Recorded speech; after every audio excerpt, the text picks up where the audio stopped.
నమస్కారం వార్తలకు స్వాగతం ముందుగా ముఖ్యాంశాలు విదేశాంగ మంత్రి బొత్స సత్యనారాయణ ప్రెస్ మీట్ విలేకరుల ప్రశ్నలకు సూటి సమాధానం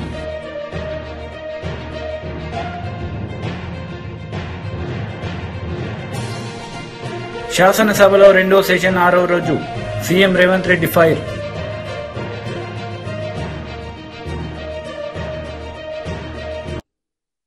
విదేశాంగ మంత్రి బొత్స సత్యనారాయణ మీడియా సమావేశం నిర్వహించారు. ఈ సందర్భంగా విలేకరులు అడిగిన ప్రశ్నలకు సమాధానం ఇచ్చారు. అలాగే వేస్తూనే ఉన్నారు. మేము 100 సార్లు చెప్తున్నాం, ఈ ప్రభుత్వం గత 4 సంవత్సరాల 10 నెలల కాలంలో ఇంకో 2 నెలలు కూడా కంప్లీట్ అయితే 5 సంవత్సరాలు అయిపోతుంది. ఈ నేపథ్యంలో నాయకులు కానీ ముఖ్యమంత్రి కానీ ఒకే మాట చెప్తున్నాం, ఈ 4 సంవత్సరాల ప్రజలకు ఏదైనా మేలు జరిగింది అనుకుంటే, మంచి జరిగింది అనుకుంటే, మీ తాలూకా జీవన ప్రమాణాలు పెరిగాయి అనుకుంటే, ప్రతి ఒక్కరు కూడా పిల్ల పాప అందరూ హాయిగా ఉన్నారనుకుంటే, మీ పిల్లలకి వచ్చి విద్య వైద్యం, మీకు వైద్యం, మీ పిల్లలకి విద్య ఇంతకుముందు కంటే బాగా ఉన్నది ఈ ప్రభుత్వం పనితీరు అనుకుంటే మాకు ఒక అవకాశం ఇవ్వండి, మళ్ళీ మా గవర్నమెంట్ నుంచి రిపీట్ చేయండి అని చెప్పని జగన్మోహన్ రెడ్డి గారు పదే చెప్తున్నారు. ఆశీర్వదించమని ఆయన పదే చెప్తున్నారు. మేము కూడా అదే చెప్తున్నాం. ఊరిగా ఎందుకు మరి మాట్లాడుతున్నారో అర్థం అవ్వట్లేదు. అనొచ్చు కదా, ఇగో ఇది లోపం ఉంది, ఇది లోపం ఉంది, ఇది లోపం ఉంది అంటే ఇప్పుడు నేను చెప్పిన 10 అంశాల్లో ఏది లోపం ఉంది, ఏది అందట్లేదు, ఏది చేయట్లేదు, ఇంతకు ముందు కంటే విద్యలో కానీ, వైద్యంలో కానీ, సంక్షేమంలో కానీ, వ్యవసాయంలో కానీ మేము అభివృద్ధి చేసాము, మళ్ళీ మాకు అవకాశం అంటే ఫైన్, తప్పు కాదు రాజకీయాలు. కానీ ఏమీ చేయక శూన్యాన్ని అరచేతిలో ఎక్కడి నుంచి చూపెట్టి మళ్ళీ వాళ్ళు తగుదమ్మా అంటే ముందుకు వస్తుంటే పెద్ద అమాయకులు కాదు. అందుకే జగన్మోహన్ రెడ్డి గారు వచ్చి ఇక్కడ మనకి సభ జరిగింది, పార్టీ కార్యక్రమం సిద్ధం భీముల్లో వేలాది కొద్దిగా లక్షల కొద్దిగా వచ్చారు కార్యకర్తలు, ప్రధాని. అవునా కదా చెప్పండి. ఇప్పుడు వచ్చి మళ్ళీ ఇవాళ ఏం మాట్లాడతారు, మన ఏరియాలో జరిగింది, ఏ రకంగా వచ్చారు, ఏం మాట్లాడతారో అర్థం అవదు. కాబట్టి దయచేసి అన్నీ పట్టుకొట్టుకొని కన్స్ట్రక్టివ్గా ఏదైనా మాట్లాడినప్పుడు పూర్వపరాలతో, ఎందుకంటే కొత్త వాళ్ళు మాట్లాడితే పర్వాలే, పాత వాళ్ళు మాట్లాడినప్పుడు 14 సంవత్సరాలు వచ్చి రాష్ట్రం పరిపాలించినప్పుడు నా పరిపాలన జరిగిందని కంపారిజన్ చెప్పుకోవాల్సిన అవసరం ఉంది. దాన్ని వేగంగా మాట్లాడడం మాత్రం అది సాంప్రదాయం కాదు, ప్రజలు దాన్ని హర్షించరు. కాబట్టి దయచేసి కన్స్ట్రక్టివ్గా ఏదైనా ఒక చెప్పదలుచుకుంటే కంపారిజన్ చేస్తూ చెప్పండి, దానికి సరైన వివరణ ఇస్తాం, సమాధానం చెప్తాం అని మీ ద్వారా ప్రతిపక్ష పార్టీ అని తెలుగుదేశం, ముఖ్యంగా తెలుగుదేశం పార్టీకి తెలియజేస్తున్నాను. చెప్పండి, ఇంకేం కాదు. ఈ రాష్ట్రాన్ని 5 ఏళ్లలో చెడగొట్టింది సరిపోదా, ఇప్పుడు రేవంత్ రెడ్డి పాలనను కూడా చెడగొట్టడానికి జగన్ పన్నాగం పట్టి ఉమ్మడి రాజధానిని మళ్ళీ కొనసాగించాలనే విషయాన్ని తెరపై తెచ్చారు అని ఇప్పుడే జస్ట్ నాడి వీరభద్రరావు గారు కూడా ఒక స్టేట్మెంట్ ఇచ్చారు. నాడి వీరభద్రరావు ఇచ్చినా ఇంకొకరు ఇచ్చినా ఉమ్మడి రాజధాని కొనసాగించిన స్టేట్మెంట్ ఎవరు ఇచ్చారు? చెప్పని అంత తిరుగుతున్నాను. 10 సంవత్సరాలు ఉమ్మడి రాజధాని, 10 సంవత్సరాలు ఉమ్మడి రాజధాని, 10 సంవత్సరాల్లో అర్ధరాత్రి వచ్చి పరిగెట్టి ఓటుకు నోటు కేసులో వచ్చి అక్కడ వదిలేసి కట్టుబాట్లతో ఇంటికి వచ్చేసాము, చేసిన దొంగ పనికి వచ్చేసాము. అది వాస్తవం కాదా? అది దానికి మళ్ళీ సుబ్బారెడ్డి గారు ఏం చెప్పారో, ఆయన ఏమన్నారో ఒకసారి పరిశీలించుకుంటే తెలుస్తుంది. అంతేగాని అందులో పుల్ స్టాపుల్ని కామాలు తీసి ఎక్కడో మాటను పట్టుకుని దాన్ని వచ్చి అటు ఒక 10 వాక్యం ఇటు 10 వాక్యం చేర్చుకుంటారంటే ఎలాగవుతుంది? నోనో, నిజంగా మీరు వచ్చి ఆ మాట కానీ మీరు ఈ ప్రతిపక్షాలు మాట నేను తీవ్రంగా ఖండిస్తున్నాను.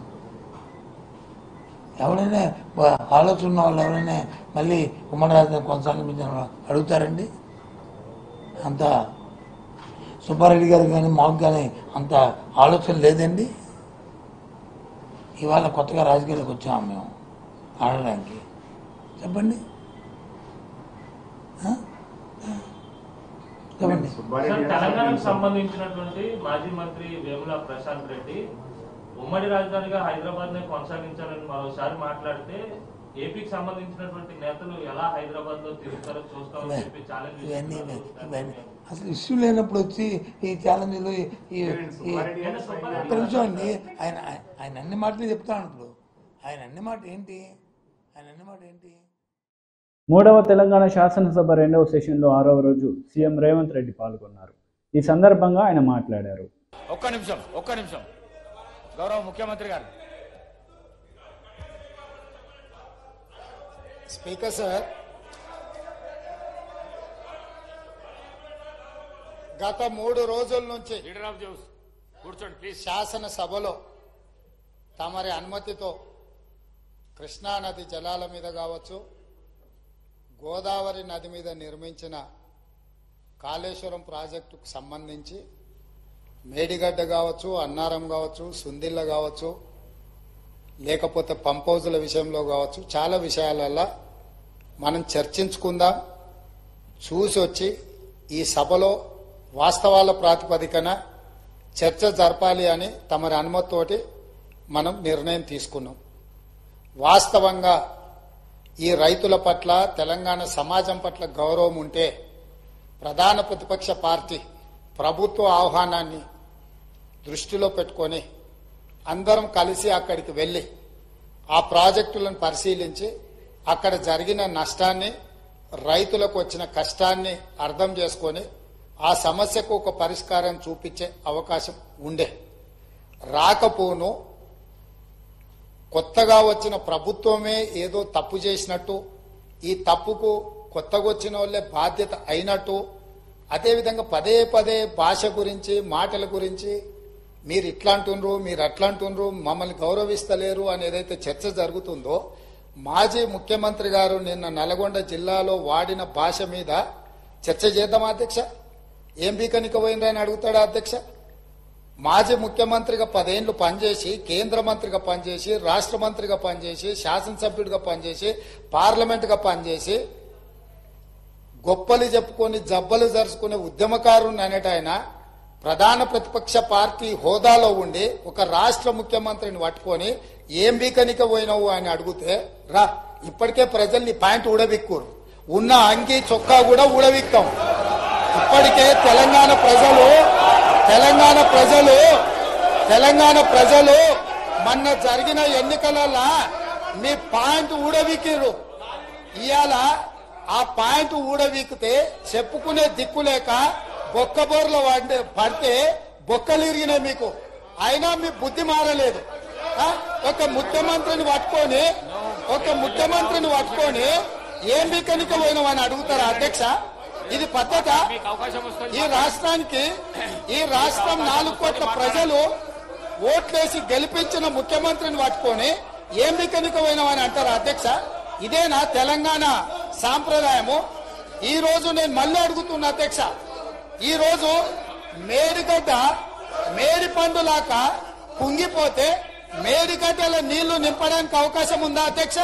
ఇవాళ మీరే సాగునీటి పారుదల శాఖ మంత్రులుగా పనిచేశారు కదా. చంద్రశేఖర్ రావు గారు, హరీష్ రావు గారు ఇద్దరు సాగునీటి పారుదల శాఖ మంత్రిగా పనిచేశారు కదా అధ్యక్ష. ఈ రోజు వాళ్ళకే పెత్తనం ఇస్తాం, వాళ్ళనే చేయమని. ఈ రోజు ఏ రకంగా మేడిగడ్డలో నీళ్లు నింపుతారో, మేడిగడ్డ నుంచి నీళ్లు ఎత్తి అన్నారంలో పోస్తారో, అన్నారంలో నుంచి సుందిలలో ఎట్లా పోస్తారో బాధ్యత వాళ్ళని తీసుకోమని అధ్యక్ష.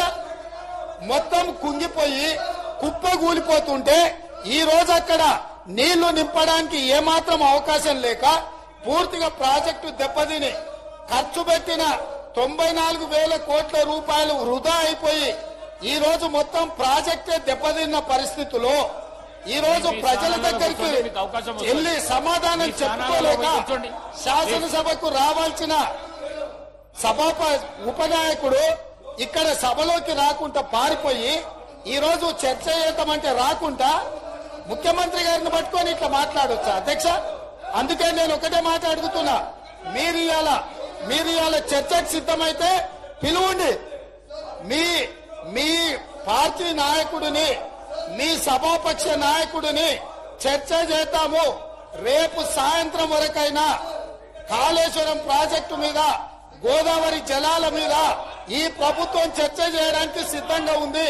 పారిపోయి ఫామ్ హౌస్ లో వండుకొని ప్రతిపక్షాలుగా బాధ్యత నుంచి తప్పించుకొని మీ అవినీతి బయటపడుతుందని, కాళేశ్వరంలో మీ దోపిడీలో జైలుకి వెళ్లాల్సి వస్తుందని కేసీఆర్ ను చంపుతారా అంటారు. ఎవరికి అవసరం ఉంది అధ్యక్ష చంపాల్సిన అవసరం? సచిన పామును ఎవరైనా చంపుతారా అధ్యక్ష? మొన్నటి ఎన్నికలలో ప్రజలు ఆ పామును చేత్తో కాదు కట్టెతో కొట్టిరు అధ్యక్ష. ఆ పాము ఆల్రెడీ సచ్చింది. సచిన పాము చంపాల్సిన అవసరం మాకే ఉంది అధ్యక్ష. ఈ రోజు సానుభూతి కోసము వీల్ చైర్ నాటకాలు, వీధి నాటకాలు ఏంటి అధ్యక్ష ఇది? ఈ రోజు అవకాశం వచ్చినప్పుడు ఈ సభలో చర్చ చేయడానికి ప్రభుత్వం సిద్ధంగా ఉంది. నిజాయితీ ఉంటే, మీరు అవినీతికి పాల్పడకపోతే, మీరు చెప్పినట్టు మేడిగడ్డలో 2, 3 పిల్లర్లు కుంగిపోతే దాని మీద తీసుకోవాల్సిన నిర్ణయాల మీద మాజీ ముఖ్యమంత్రి గారు చంద్రశేఖరరావు గారిని సభలోకి రమ్మనుండ్రి. చర్చ చేయడానికి ప్రభుత్వం సిద్ధంగా ఉంది. పారిపోయి అక్కడెక్కడో పోయి ఆడేదో ప్రగల్భాలేంది అధ్యక్ష? రమ్మనుండ్రి సభకు. వాస్తవాల మీద చర్చ చేస్తాం, మొత్తం ఇక్కడ పెడతాం. ఇవాళ ఆయన తప్పించుకుంటాడు, ఈయన వచ్చి ఈడ కొత్త మాటలు చెప్తాడు ఈడ. కాబట్టి అధ్యక్ష, దీని మీద ఇప్పుడు జరుగుతున్న చర్చ దేని మీద జరుగుతుందో ఆ విషయం మీద చర్చించమని ఉంది. ఎట్లాగూ సాగునీటి ప్రాజెక్టుల మీద శ్వేతపత్రం పెట్టడానికి మా ప్రభుత్వం సిద్ధంగా ఉంది.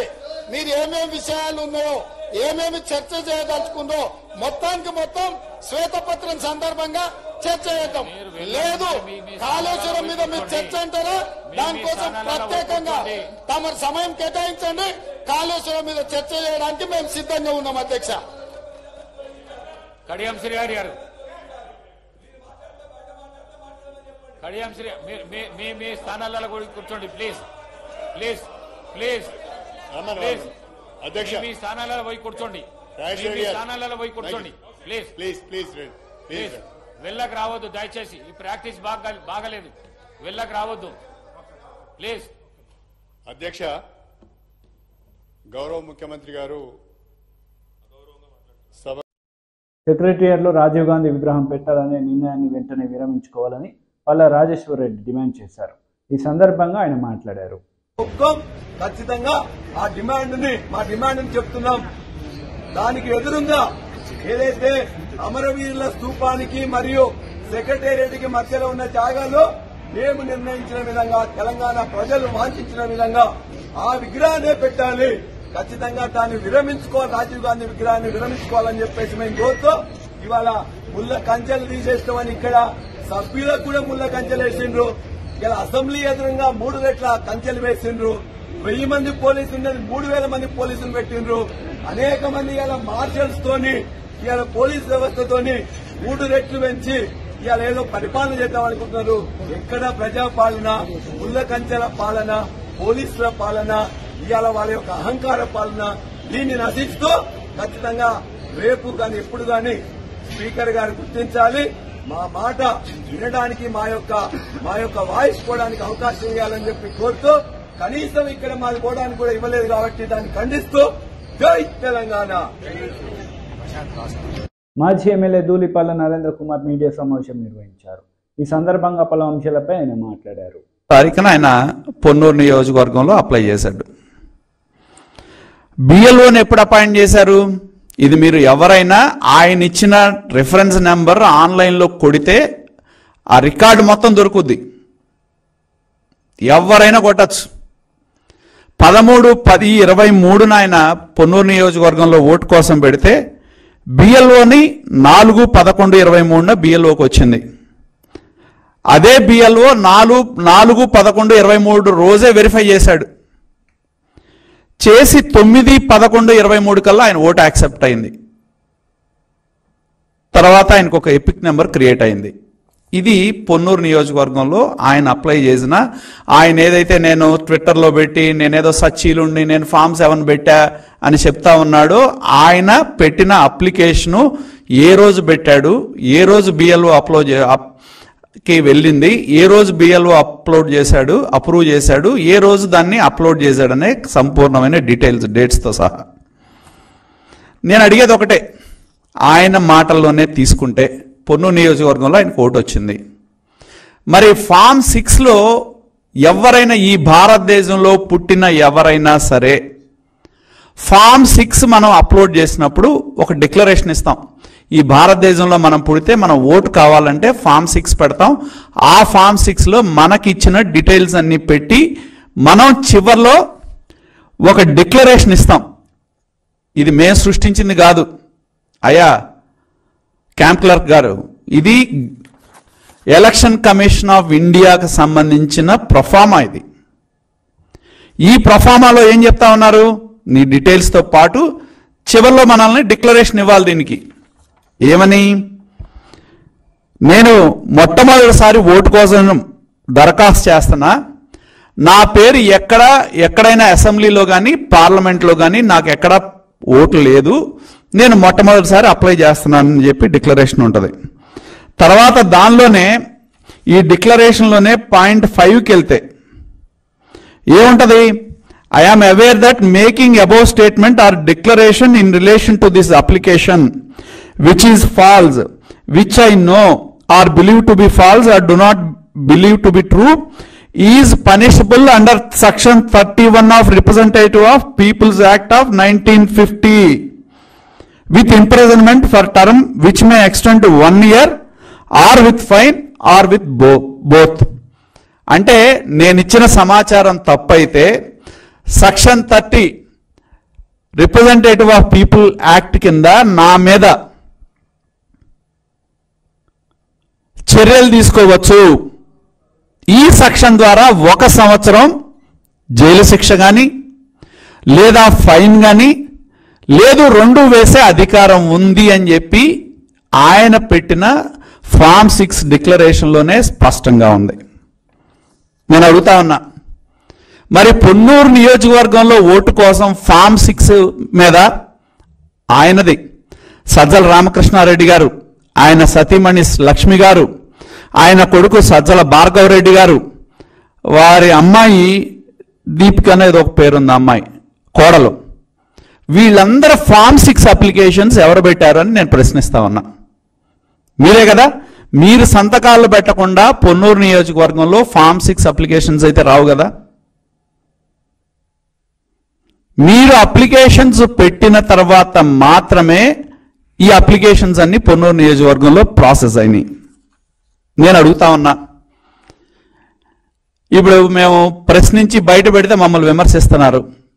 13/10/23 పొన్నూరు నియోజకవర్గంలో మీరు ఓటు కోసం అప్లై చేస్తే అదే సోకాళ్ళు కుటుంబం సజ్జల రామకృష్ణారెడ్డి గారు, శ్రీమతి లక్ష్మి గారు, సజ్జల భార్గవరెడ్డి గారు, ఆ అమ్మాయి పేరు మోతే నవ్య గారు, మళ్ళీ మా BJP leader Muralidhar Rao press meet నిర్వహించారు. ఈ సందర్భంగా ఇరు పార్టీలపై ఆయన మండిపడ్డారు. ఒక పార్టీ సవాలు విసిరినటువంటి నాయకుడు, రాజకీయాల నుంచి అవసరమైతే నేను సన్యాసం తీసుకుంటానని చెప్పిన నాయకుడు, కంక్లూజివ్గా నా దగ్గర మొత్తం కూడా ఫ్యాక్ట్స్ అండ్ ఫిగర్స్ ఉన్నాయి, దోపిడీ దొంగను జైల్లో వేయడానికి అవసరమైనటువంటి సామాగ్రి అంతా నా దగ్గర ఉంది అని ఒక ప్రతిపక్ష నాయకుడిగా, ఒక పార్టీ అధ్యక్షుడిగా మాట్లాడిన తర్వాత, ప్రజా తీర్పు పొందిన తర్వాత, ముఖ్యమంత్రిగా మారిన తర్వాత, ఈరోజు తానే స్వయంగా నిర్ణయం తీసుకునేటువంటి అధికారం పొందిన తర్వాత 60 రోజుల తర్వాత తీర్పు వచ్చిన తర్వాత 60 రోజులు ప్రమాణ స్వీకారం తీసుకున్న తర్వాత, ప్రభుత్వం ఏర్పడిన తర్వాత 60 రోజులు సుమారుగా ప్రభుత్వం నడిపిన తర్వాత ఈ నాటకం డ్రామా ట్రూప్ ఇక్కడి నుంచి పట్టుకొని పోయి కాళేశ్వరం మేడిగడ్డ విజిట్ ఎన్నికల ముందు ప్రచారంలో రాహుల్ గాంధీ వెళ్ళడం జరిగింది. అంతకుముందు ఈ నాయకుడు కూడా పోవడం జరిగింది. ప్రభుత్వం ఏర్పడ్డ తర్వాత మంత్రి నాయకత్వంలో కూడా, ఇరిగేషన్ మినిస్టర్ నాయకత్వంలో కూడా విజిట్ చేయడం జరిగింది. ఈ విజిట్లు జీవితకాలం గడుపుతాయా? ఏం చేస్తున్నావు? ఎందుకు దర్యాప్తు చేయట్లేదు? ఇది ఇంకెవరో చేసేది కాదు, చేయాల్సింది నీవే. రాష్ట్ర ముఖ్యమంత్రిగా ప్రజలు ఇచ్చినటువంటి బాధ్యత వచ్చిన తర్వాత ఈరోజు దొంగలను జైల్లో పెట్టాల్సినటువంటి పని నీకు అప్పచెప్పిన తర్వాత ఎందుకు ఇక్కడి నుంచి మేడిగడ్డ టూరిస్ట్ బస్సులు తీసుకొని వెళ్తున్నావు? ఎందుకు పోలీస్ జీప్ వెళ్ళట్లేదు? ఎందుకు కడీలు వేసుకొని వచ్చి, హాత్ కడీ వేసుకొని వచ్చి జైలుకు తీసుకురావటం లేదు? దోషుల్ని ఎందుకు పట్టడం లేదు? ఇది భారతీయ జనతా పార్టీ సూటిగా వేస్తున్నటువంటి ప్రశ్న. మిత్రులారా, ఈరోజు రాష్ట్ర ముఖ్యమంత్రి కేవలం టైంపాస్ రాజకీయాలు చేస్తున్నారు, కేవలం దృష్టి మరల్చడం కోసం రాజకీయాలు చేస్తున్నారు. వాస్తవంగా మాట్లాడితే చిన్నప్పుడు మేము చూసేది ఊర్లలో బాలనాగమ్మ నాటకం, లేకపోతే రామలీల, ఇవి నడుస్తున్నప్పుడు స్టేజ్ మీద కొట్లాడుకుంటారు, స్టేజ్ వెనుక కలిసి చుట్ట తాగుతారు. వీళ్ళంతా కూడా స్టేజ్ ముందట కొట్లాడుతున్నారు, స్టేజ్ వెనుక చుట్ట తాగుతున్నారు. కాబట్టి కలిసి వీళ్ళు పార్ట్నర్సు. వీళ్లకు అన్యాయము, అవినీతిని అంతం చేసేటువంటి చిత్తశుద్ధి లేదు. పాలిటిక్స్ ఆఫ్ పార్ట్నర్షిప్ పాలిటిక్స్లోకి వీళ్ళు మారుతున్నారు. ఇది చాలా స్పష్టమైనటువంటి విషయం, మీ అందరికీ కూడా నేను చెప్పదలుచుకున్నాను. ఈరోజు నేను మళ్ళీ కాంగ్రెస్ విషయం ముందుకు వస్తా. ఈరోజు కృష్ణా జలాల పేరు మీద ఈ రాష్ట్రంలో గత వారం రోజులుగా రాజకీయ యుద్ధం నడిపించడానికి ప్రయత్నం చేస్తున్నారు. ఒకరు ప్రస్తుతం నడిపిస్తున్నటువంటి ప్రభుత్వం కాంగ్రెస్ పార్టీ, ఇంకొకరు గత 10 సంవత్సరాలు ప్రభుత్వాన్ని నడిపి ఈరోజు ప్రతిపక్షంలకు ప్రజలు తిరస్కరిస్తే వచ్చినటువంటి పార్టీ. నేను అడుగుతున్నా, మీరు క్రమంగా కనుక గమనిస్తే 2014లో ఆంధ్రప్రదేశ్ను 2 రాష్ట్రాలుగా ఏర్పరుస్తున్నప్పుడు, ఆంధ్రప్రదేశ్ తెలంగాణ ఏర్పరుస్తున్నప్పుడు ఆంధ్రప్రదేశ్ రీఆర్గనైజేషన్ యాక్ట్ 2014 ఏదైతుందో దీనికి రచయితలు ఎవరు? ఇది రచించింది ఎవరు? ఇది నడిపించింది ఎవరు? మీరు గమనిస్తే అందరూ కూడా మాట్లాడుతున్నారు. కాంగ్రెస్ పార్టీ ఆ రోజు కేంద్రంలో ప్రభుత్వంలో ఉంది. కాంగ్రెస్ పార్టీ వైఎస్ఆర్సీపీ ఎమ్మెల్సీ వరుడు కళ్యాణి ప్రెస్ మీట్ నిర్వహించారు. ఈ సందర్భంగా పలు అంశాలపై ఆమె మాట్లాడారు. భూ కబ్జాలు జరిగాయో మనందరికీ తెలుసు. అలాగే ఆ రోజు మనం చూసాం, తెలుగుదేశం పార్టీ అధికారంలో ఉండేప్పుడు ప్రజలు తండోపతండాలుగా పోలీస్ స్టేషన్స్కి, ఆఫీసర్స్ దగ్గరికి వెళ్ళి భూములు కబ్జాలు జరిగాయని కంప్లైంట్స్ ఇచ్చారు. ఏకం 2500 మంది కంప్లైంట్స్, అఫీషియల్గా కంప్లైంట్స్ ఇచ్చారు. భూ కబ్జాలు జరిగాయి తెలుగుదేశం పార్టీ నాయకుల వలన అనేది ఆ రోజు జరిగింది. ఎందుకు? సాక్షాత్తు తెలుగుదేశం పార్టీ మంత్రి అయిన అయ్యన్న పాత్రుడు గారే 1700 ఎకరాలు తెలుగుదేశం పార్టీ నాయకులే, గంటా శ్రీనివాసరావు గారు వాళ్ళ బ్యాచ్ కబ్జా చేశారని చెప్పి తోటి మంత్రి ఆ రోజు కంప్లైంట్ బహిరంగంగా మీడియాలో చెప్పిన విషయం మీరు మర్చిపోయారేమో. మరి అప్పుడెందుకు ఈనాడు పత్రిక రాయలేదు? ఇప్పుడు లేనివి ఎందుకు రాసి ప్రజలు మభ్యపెట్టడానికి ట్రై చేస్తూ ఉన్నారు? ఒక్క భూ యజమానైనా ఇప్పుడు ఎంత కబ్జా జరిగిందని ఎక్కడైనా ఈ మధ్యకాలంలో మీరు విన్నారా? నిజంగా మీకు అంత నమ్మకం ఉంటే మీరు కోర్టుకు వెళ్ళొచ్చు కదా. మీ తెలుగుదేశం పార్టీ నాయకులు, అలాగే చంద్రబాబు నాయుడు గారు, రామోజీరావు గారు ఇక్కడ విశాఖలో కబ్జాలు జరిగిపోతున్నాయని వెళ్ళొచ్చు కదా. ఎందుకు అబద్ధ ప్రాతలు రాస్తారు? ప్రజలను మభ్యపెట్టడానికి ట్రై చేస్తారు. తెలుగుదేశం పార్టీ అంటే తెలుగు దొంగల పార్టీ అనేది ప్రజలందరికీ తెలుసు. తెలుగు దౌర్జన్యాల పార్టీ, తెలుగు దోపిడీల పార్టీ అని ఉత్తరాంధ్ర ప్రజలందరికీ బాగా తెలుసు. అసలు చెప్పాలంటే జగనన్న ముఖ్యమంత్రి అయ్యాక ఈ రాష్ట్రంలో ముఖ్యంగా విశాఖపట్నంలో తెలుగుదేశం పార్టీ వాళ్ళు దోచుకున్న భూములన్నింటినీ కూడా మళ్ళీ వెనక్కి తీసుకొని ప్రభుత్వానికి ఉపయోగపడేట్టుగా చేస్తూ ఉన్నారు. అది తెలుసుకొని మీరు మాట్లాడితే, తెలుసుకొని రాస్తే బాగుంటుంది. మనం తీసుకుంటే జగనన్న ముఖ్యమంత్రి అయ్యాక మండలాల వారీగా అనకాపల్లిలో 2.3 ఏకర్స్, ఆనందపురంలో 104 ఎకరాలు, అచ్యుతాపురంలో 0.28 ఎకరా, అలాగే భీమునిపట్నంలో 58 ఎకరాలు, గాజువాకలో 50 ఎకరాలు, ఇలా మొత్తంగా తీసుకుంటే గోపాలపట్నం, కసింకోట, నర్సీపట్నం, అలాగే పద్మనాభం, పరవాడలో 32 ఎకరాలు, పెదగంట్యాడులో 0.4 ఎకరా, అలాగే పెందుర్తిలో 16 ఎకరాలు. ఇవన్నీ కూడా జగనన్న ముఖ్యమంత్రి అయ్యాక తెలుగుదేశం పార్టీ వాళ్ళు దోచుకున్న భూముల్ని మళ్ళీ వెనక్కి స్వాధీనం చేసుకున్నారు. మొత్తంగా ఇలా తీసుకుంటే 430.8 ఎకరాలని తెలుగుదేశం పార్టీ వాళ్ళు కబ్జా చేస్తే వాటన్నిటిని కూడా ప్రభుత్వం మళ్ళీ తిరిగి స్వాధీనం చేసుకుంది.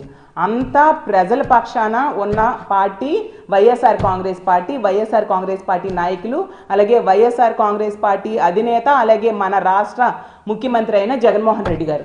అసలు జగనన్న ముఖ్యమంత్రి అయ్యాక ఎంత అభివృద్ధి చేశారు? ముఖ్యంగా ఉత్తరాంధ్రలో తీసుకుంటే కరోనా వల్ల 2 సంవత్సరాలు పోయినా కూడా కరోనా సమయంతో కలిపి ఈ ప్రాంతాన్ని ఎంతగానో అభివృద్ధి చేశారు. అలాంటి ముఖ్యమంత్రిని మనం దేశంలో ఎక్కడైనా చూస్తామా? ఈరోజు తీసుకుంటే భోగాపురం ఎయిర్పోర్ట్, అలాగే తీసుకుంటే ఇన్ఫోసిస్, ఇన్ఆర్బిట్ మాల్ తీసుకొచ్చారు, అలాగే అదానీ డేటా సెంటర్, అలాగే ఎన్నో ఇండస్ట్రీస్. అచ్యుతాపురంలో మీరు చూశారు, జగనన్న వచ్చి ఓక్లహోమా కంపెనీ ఆ రోజు ప్రారంభించడం జరిగింది. అలాగే 4 మెడికల్ కాలేజీలు ఉత్తరాంధ్రలో కడుతూ ఉన్న పరిస్థితి, ఇంజనీరింగ్ కాలేజ్, అలాగే మూలపేట పోర్ట్, అది అసలు కలలో కూడా ఊహించాం. ఉత్తరాంధ్ర ముఖ చిత్రమే మారిపోతుంది మూలపేట పోర్ట్ అనేది కంప్లీట్ అయితే.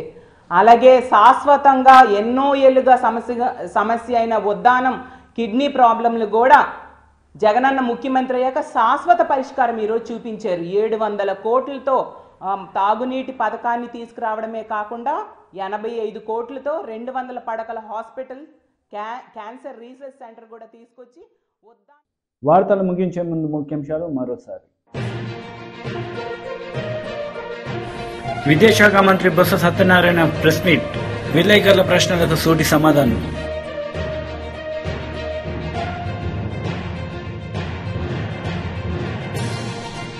శాసనసభలో 2వ సెషన్ 6వ రోజు సీఎం రేవంత్ రెడ్డి ఫైర్.